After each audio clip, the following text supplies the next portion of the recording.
اور یہ وہ دور ہے جب چائنا سمیت ایران کے علاقوں تک تاتاری فتنہ، ہلاکو خان کا فتنہ اسلامی سلطنتوں کو برباد کر چکا تھا، اور خلافت بنو عباس اور خلافت بغداد کو تاخت و تاراج کرنا ہی چاہ رہا تھا، قریب تھا،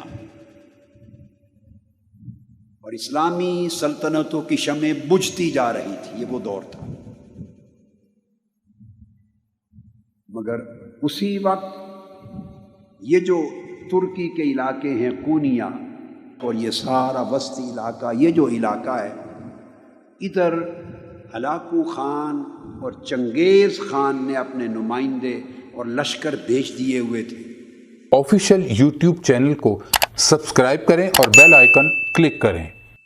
اور مسلمانوں کی سلطنتیں تیرہ و تار تھی، چھوٹے چھوٹے ٹکڑے تھے، الگ الگ چھوٹی چھوٹی ریاستیں تھیں، برائے نام کوئی سلطنت تھی، قبائل تھے، قبیلے تھے، ان کے حکمران تھے، ان کی اپنی چھوٹی چھوٹی فوجیں تھیں، کاروان سرا تھے، صوفیاء کی خانقاہیں تھیں، کوئی مسجدیں تھیں، جداگانہ ماحول تھا۔ اور جب کوئی سلطنت مؤثر نہ تھی تو اس روئے زمین پر لوگوں کے دلوں میں ایمان کی شمع صوفیاء کرام کے ذریعے روشن تھی۔ صوفیاء کرام کے وجود سے شمعہائے ایمان روشن تھی۔ اور اسی دور میں یہ جو بعد میں خلافت عثمانیہ بنی ہے، سلطنت عثمانیہ، اس کی داغ بیل ڈالنے کی جد و جہد ہو رہی تھی۔ اس خلافت عثمانیہ جو 1924 میں جنگ عظیم اول کے بعد جا کے ٹوٹ گئی، اس کا بانی ارطغرل، لکھنے میں ارطغرل آتا ہے، ارطغرل، مگر ٹرکش زبان میں غین نہیں بولتے، ارطغرل، یہ بانی ہے۔ وہ ایک نئی اسلام کی عالمی سلطنت قائم کرنے کے لیے تگ و دو اور جد و جہد کر رہا تھا، مار کے ہو رہے تھے۔ 656 ہجری کے قریب تاتاری فتنہ بغداد آیا ہے اور 22 سے 24 لاکھ مسلمانوں کا قتل عام کیا ہے، اور دریائے دجلہ ہفتوں تک 2.5 ملین مسلمانوں کے خون سے سرخ ہو کے بہتا رہا۔ 656 کے قریب یہ فتنہ یہاں پہنچا۔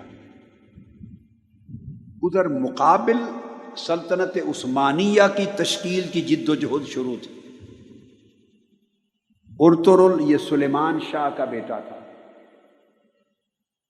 اور کونیا ہیڈ کوارٹر تھا سلجوقی سلطنت سلطان علاء الدین کا، اور یہ سلطان علاء الدین جب بادشاہ تھا تو ادھر مولانا روم آباد ہو چکے تھے، کونیا میں سیٹل ہو چکے تھے۔ یہ جو سلطان علاء الدین تھا سلجوقی، اس کی بھتیجی حلیمہ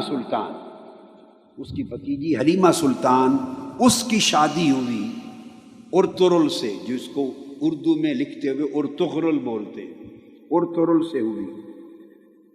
اس کے 3 بیٹے ہوئے، اس کا چھوٹا بیٹا، اس کا نام تھا عثمان۔ اس ارطغرل نے تاتاری فتنے کے خلاف اور ادھر صلیبی فتنے کے خلاف جنگیں لڑ کر سلطنت عثمانیہ، ایک نئی عالمی اسلامی سلطنت کے قیام کی داغ بیل ڈالی، بنیاد رکھی، اور پھر اس کا بیٹا جوان ہوا تو اس سلطنت کا نام اس کے نام پہ رکھا گیا، سلطنت عثمانیہ یا خلافت عثمانیہ، جو پھر 1304 عیسوی میں قائم ہو گئی، 1304 عیسوی میں، اور 1924 میں جا کے پھر ختم ہو، جب کیلیفیٹ کا انسٹیٹیوشن توڑنے کا اعلان ہو گیا۔ یہ ضمناً ایک تاریخ کی چھوٹی سی جھلک تھی، وہ بتائی میں نے۔ یہ وہ دور تھا جب مولانا روم آئے، یہ ارطغرل جس کی میں نے بات کی سلطنت عثمانیہ کا بانی، اس کی ڈیتھ ہوئی ہے 680 میں۔ وہ زمانہ شیخ اکبر محی الدین ابن العربی کا تھا، ان کا وصال 640 میں ہوا ہے۔ وہ ان سے رہنمائی لیتا تھا قدم قدم پہ سلطنت عثمانیہ کے قیام میں، ٹرکش سورسز، تاریخی سورسز کے مطابق، ٹرکش سورسز کے مطابق ان کی لمحہ بلمحہ رہنمائی تھی شیخ اکبر محی الدین ابن العربی کی۔